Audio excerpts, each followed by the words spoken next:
This is Dr. Charles Grimes. I'm speaking on behalf of Expert Village about analyzing a text and beginning to rehearse your monologue. Here's some points about learning the language of your monologue. You're about ready to dive in and to feel how these words resonate in your body and mind as you speak them. So one good idea to have as you're doing this part of the rehearsal, slow down and feel the words in your mouth. Slow down and feel the words in your mouth. Okay? Let's think about some other questions you have in your mind as you're beginning to speak these words out loud.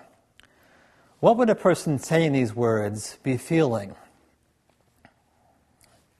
Think about the length of the thoughts and the sentences your character is saying. You have to have the ideal length, the sentence length, in your mind so that you can deal with a different way of speaking than what you normally do in real life. Okay? Think about placing your breaths in a certain place so that you know you can get this entire sentence out as a continuous utterance. Also, think about the sentences that you're speaking. Most of the English sentences that we speak have most of their meaning at either the beginning or the end, so a natural line reading will reflect that fact. Okay?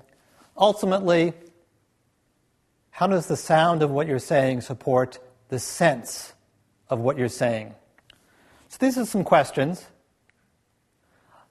My friend Hank is at a beginning part of his rehearsal for this monologue, so he's going to try to put into effect some of the things I've just mentioned, and we'll observe how slowing down helps him feel the words. The main issue is a singular issue, quite distinct from your previous work. Certain elements, however, might well approximate in points of procedure to some of your other activities. All is dependent on the attitude of our subject. That's good, Hank. Slow down even more. Slow down, take yourself out of performance speed, and explore the words at your own pace. The main issue is a singular issue, and quite distinct from your previous work.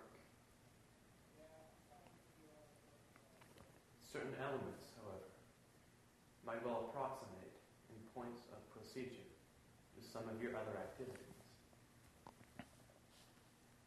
All is dependent on the attitude of the subject. Good. And we'll stop there. So there you can see the word choices that Hank's character, whose name is Goldberg, is using.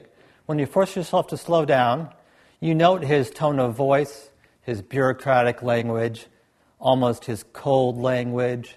It's repetitive, it's official. And Hank is beginning to discover these things and beginning to get a glint of the character's power that he exercises through this unusual use of language. So those are the kind of realizations you want to be able to make about a monologue by slowing down and feeling how those words exist in your mouth.